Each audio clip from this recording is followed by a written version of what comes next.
Começa lá atrás, um paliativo que a gente fala, precoce, e que abraça não só o paciente, mas a família toda. Eu tenho que entender o que é da família, o convívio dela, espiritualidade, a religião dela é importantíssima, porque cada religião tem sua crença, tem sua fé, né? Por exemplo, o estudo espiritismo, que se tem respeito aqui, lida melhor com a morte do que o católico, né? Então tem muito isso. O evangélico, eu sempre quando pego paciente lá no Eurico, eu libero, você pega muito a figura do pastor. Eu libero o pastor para entrar, ficar na família, para falar com eles, porque aquilo é um conforto para eles. Então tem que entender disso lá do começo, por que acontecer a morte, se abraçar a família. E o paliativo, não sei como é que foi o seu, não acaba com a morte. Ele vai no luto pós uma família. Você tem que acompanhar a família no pós-luto para essa família não estar desamparada. Tá? Está crescendo cada vez mais esse assunto. Próximo fazendo uma especialização em paliativo. Vou fazer por gostar do assunto mesmo. Como a gente acompanharia a família após morte?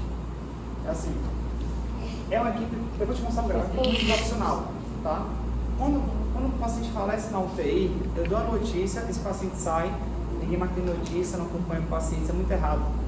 Se acompanhar, como é que a família está, como é que a mãe da pessoa está, a filha, você está psicológico, estamos em quê de amparo. Você dá assistência para essa pessoa sentir que aquela morte foi uma coisa natural. Que aquela morte realmente vinha acontecer o dia que a pessoa foi esse sofrimento, tá? E não é só dar notícia, seu parente faleceu, quando acabou com o paliativo, já era. E é o que acontece hoje em dia, em todo local acontece, UTI. Já a notícia, o paciente vira as costas embora, acabou a assistência. Isso é erradíssimo. Muito errado mesmo. Eu tirei essa aula.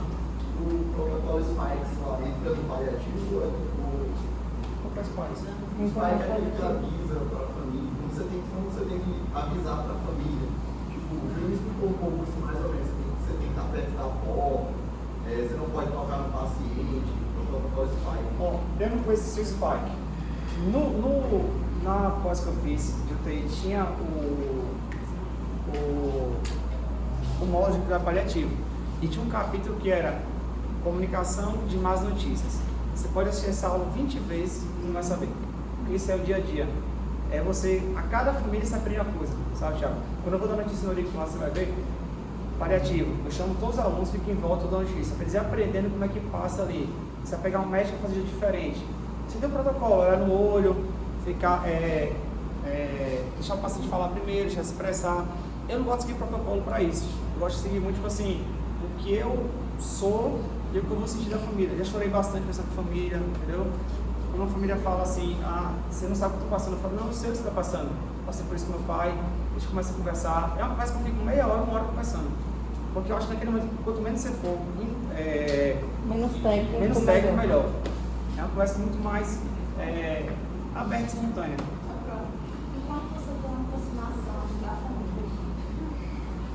para não deixar a coisa descender. É muito difícil, mas naquele momento você tem que realmente falar, sabe, para a família. Eu já peguei para assistir na UTI, por exemplo, de dar notícia que uma criança de 17 anos, para um pai que ela ia morrer. Estava gravíssima e tal. E eu conheci o pai dela, sabe? Rapaz, é muito difícil. Mas naquela hora você fica um pouco sereno, mas você não consegue. É muito difícil, tá? A gente vai ter algumas dinâmicas aqui, certo? Primeira coisa é separar isso. Só uma vez, eu estou no 15 de estágio de terceira, de tratamento. E também tem a questão do paciente não quer. Tipo, eu como fui atender pela porque a família pediu para o de explicar, assim, como. E a paciente pediu para Eu estava ali, tem 2 semanas, estava no Eurico, tinha um paciente, o cara tinha um CA de próstata, terminal, mas respondeu bem ao tratamento hormonal. Tem uma escala PPS que eu vou mostrar, só que aí ele evoluiu com AVC. Esse AVC PPS baixou para 10%, que é página clínica. Teoricamente, nesse momento, a gente não faz mais nada com o paciente que vá, não quer entrar na aula. Em vez de chamar um só familiar, eu chamo o máximo que considero 7. Dos 7 que vieram, a que a vi sozinha ficou, não, mas eu quero que faça por ele. Porque eu tinha um câncer, mas acreditou em mim e eu estou aqui viva. Eu quero que faça por ele. sabe? Naquele momento, eu falei, mas as instituições são um só. Aí a outra começou a falar, mas meu pai está sofrendo, deixa meu pai ir. Aí a outra começou a entender. Vários começaram a conversar, começaram a entender aquilo. Aí beleza. Essa familiar ficou realmente alguns dias naquela, né? Depois, outro dia, ela conseguiu convencer o irmão, caiu a saturação do pai deles, o irmão pediu que foi chamar uma enfermeira para ligar o oxigênio, para chamar o médico para fazer furosemida, não era para fazer. Baixou a pressão, instalaram na hora, né? Quando não era para instalar. E foi uma cascata de coisas, né? Aí a psicóloga falou, doutor, falou para o aluno, vocês pensaram com a família? Aí a aluna falou, conversamos. Eu queria estar presente. Eu falei, putz, era para ter chamado e não chamei, porque aqui tem que disciplinar. O físico tem que estar junto, o psicólogo, o médico, não é só eu conversar com a família, sabe? Tudo importante naquele momento. Porque se o fisioterapeuta aumenta o oxigênio, é porque ele está um dia na conversa e eles compreendem com isso, sabe? E a primeira coisa que eu quero trazer, qual é a diferença de eutanásia, de eutanásia e ortotanásia? O que é eutanásia? Eutanásia é você aplicar a morte, no sentido de... Eu abreviar a morte. Tá? Então, a eutanásia, por exemplo, é eu chegar lá, tem um paciente grave, eu vou e abrevio a morte. Há um tempo atrás, a gente tinha uma médica no Paraná, que ela fez a eutanásia no povo aí para poder liberar a vaga e ganhar dinheiro. Tá? Mas tem médico que faz isso aí, porque ele está sofrendo muito e vai lá e desliga o medicamento. Nada. Você não pode desligar ventilador nem medicamento nenhum do paciente. Vai lá e corta, desliga. Então tá aqui, ó, paciente internado na UTI do Sul do Oeste, com 68 anos, em coma com STC grave e paciente de morte. São piramidriagens não reativas. Em uso de nora em dose bem elevada 4 dias, por esse motivo ainda não foi possível iniciar protocolo de mononcefálica. Paciente gravíssimo, provável ME, mas não constatei ME. O médico do plantão, ao observar o sofrimento da família, resolve desligar os aparelhos para o paciente descansar e a família ter o sofrimento abreviado. Isso é eutanásia, não pode. Essa paciente pode ficar lá mais 5 dias, pode, mais 10 dias, pode. Você não deve aumentar a medicação, agora abaixar, nunca. Seu pai, quando chega lá, tem um paciente desse aqui que está na hora 50 ml. Aí à noite, o paciente não ia a óbito na noite, né? Aumentou para 80 na hora. Você vai ficar puto lá. Porque isso é uma distanásia, que é o próximo que eu vou fazer. Eu não posso desligar, eu não posso aumentar. Tá? Então você desligar o aparelho, ou baixar a vazão de nora, ou o ventilador, isso é crime. A eutanásia não é permitida no Brasil. Alguns países da Europa são. Tem gente presente nesse terminal, está sofrendo muito e quer fazer eutanásia. Aí consegue via judicial, bastante ir para a Holanda, outros países lá que faz eutanásia, tá? Que é a morte assistida. Distanásia, o que é distanásia? É prolongar a vida do paciente, gerando mais dor e sofrimento a ele. É igual eu falei nesse caso aí, o cara já está em estado gravíssimo, vamos pegar aumento a nora dele, para ficar mais 3 dias sofrendo. Gente, o paciente está inconsciente, mas está sofrendo. O sofrimento é só do paciente, da família toda. Se a família vai mais 3 dias para o boletim, são 3 dias sofrendo. Tá? Todo mundo sofre. Você vai brigar com a morte. Isso não pode acontecer. Fascinante. É uma questão da nossa prova que o paciente entrava com metástase e ele tinha que fazer uma diálise, né?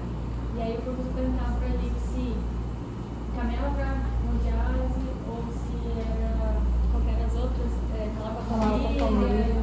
Então, no caso, dessa situação seria distanável. Vamos lá. É porque vai ter a simulação aqui, tá? Não é a simulação de conversa, mas é todo um contexto. Não é só metástase. Se o paciente tem uma metástase, mais um prognóstico mais 6 anos de diálise. Se o paciente é metastático, está perdendo 30 quilos em 10 dias, sei lá, tá no bar. Então, mais close metabólica, esse caso da ilha que ele está. Mas qual é o prognóstico desse paciente? Ele está no BPS. Esse paciente ele é acamado, ele depende de cuidar da família, ele consegue fazer ingesta oral, tudo isso tem que se encaixar. Abaixo de 40 BPS, paliativo pleno. Depende do que o paciente apresenta previamente. Porque um paciente paliativo, ele sempre é terminal. É isso. Então, o paciente internado na enfermaria do Eurico, 93 anos, ele já vai ser isquêmico. Ó, gente, queria eu viver até 93 anos. Mais de 93 anos, fica querendo idealizar a pessoa. Tá? Não, vai ser isquêmico, bora tratar a pneumonia que ela vai melhorar. Primeiro, se Se já tem um AVC isquêmico, está acamado há um mês, só abre o olho à dor, tenta gemidos, para que colher exame? Quem colhe exame vai achar alguma coisa sem tratar alguma coisa, tá? Então, se você não quer tratar, se o paliativo não trata, a gente não pede exame. O familiar desse paciente que eu falei agora questionou, doutor, mas nem pede exame para ele. Aí você entendeu, eu expliquei, eu não pedi exame, porque se eu pedir, eu vou estar furando ele, estou machucando ele, essa dor. Se eu achar a pneumonia dele de antibiótico na veia, o ideal é não passar mais acesso. Só que a gente fazer a família entender o que é um paliativo é muito difícil. Mas nesse paciente aqui já está acamado, já está sofrendo, eu fazer medidas que só vai prolongar dele por mais 10 ou 20 dias é distanásia. Isso aqui também é crime, tá? Não pode acontecer. E a ortotanásia é o cuidado paliativo. É eu fazer o paciente ter uma dignidade humana na finitude da vida. Para o paciente ter um conforto no último momento da vida, tá? Então, o cuidado paliativo basicamente é igual a ortotanásia. Tudo isso é Documentado. Então, eu vou dar aula certinho, a gente vai... Eu não entendi a eutanásia, eu acho. Se eu posso tomar um medicamento, eu vou deixar o medicamento e não vou acrescentar mais nada. Eutanásia, você só pode desligar o... Eutanásia é o paciente não ter uma morte cefálica confirmada e você vai desligar o aparelho. Eutanásia. O quadro de morte cefálica é o seguinte: vai no médico, habilitado para isso, abre o protocolo de morte cefálica. Vou lá, paciente tal hora, com parte de morte cefálica. Vem o segundo médico, fecha o diagnóstico. Fechou. Tem um exame de imagem, o eletrocefalograma confirmando que é ME. Naquela hora que fiz o exame de imagem, porque eu fechei o protocolo, constatei a morte dele naquela hora, desliga o aparelho. Já estou autorizado a desligar. Agora o paciente sem ME confirmada, você não desliga. Isso é eutanásia. Você tem que avisar a família que vai desligar o aparelho. Mas eu vou perguntar se a necessidade O ME é confirmado, tem que avisar a família? Não é preciso. Imagina se avisar talvez a família. E você só pode falar, esse é o caso de doação de órgão após o paciente ter ME confirmado. O paciente é potencial doador, fico puto com isso. Aí o paciente, a gente vai e dialisa ele para manter o órgão vital, para poder doar o órgão. Até então, eu não sei se a família vai querer doar ou não. Só posso falar de doação quando eu fechar o protocolo de ME e ter morte confirmada. A família até então, tu não quer que desligue não, nem que constate a morte. Você pode constatar a morte, não desliga ainda, está lá, está o aparelho ligado, o paciente está morto. Aí você vai falar de doação. Paciente jovem, tem um rim viável, fígado viável, você quer doar órgão? A família falou que quer, beleza, mantém tudo até doar. Não quer, desliga o aparelho. Funciona assim. E na família que entende, quero registrar lá, vai desligar. Por isso é tudo documentado. Tudo mesmo, tá? Professor, mas hoje em dia é bem complicado esse serviço funcionar assim nessas cidades menores, né? Barreiras funcionam. Tanto assim, a lei prévia só podia abrir e fechar protocolo que era neutro. Aí mudou. Tipo assim, eu posso. Quem fez curso de capacitação para ME e se já acompanhou mais que 10 protocolos de ME, você pode abrir ou fechar o protocolo, né? Então a HO pagou para vários médicos curso de capacitação para estimular mais, ter mais doação de órgão. A questão é que essa comparativa de doação de órgão ainda não é bem difícil na população. Eu vou achar um crime, que eu tirar seu órgão vai mudar você, não vai. Eu vou assinar a mesma coisa lá, se eu morrer, pode doar meus órgãos, estou salvando a vida de alguém. A gente tem que difundir mais isso, sabe? E a pessoa leiga não entende. Às vezes você passa de órgão bonzinho para doar órgão, tudo certo, e a família não quer não. Você fala, segurou o paciente para aquilo, eles não querem doar. Esse dado aqui é interessante, ó. Menos de 15%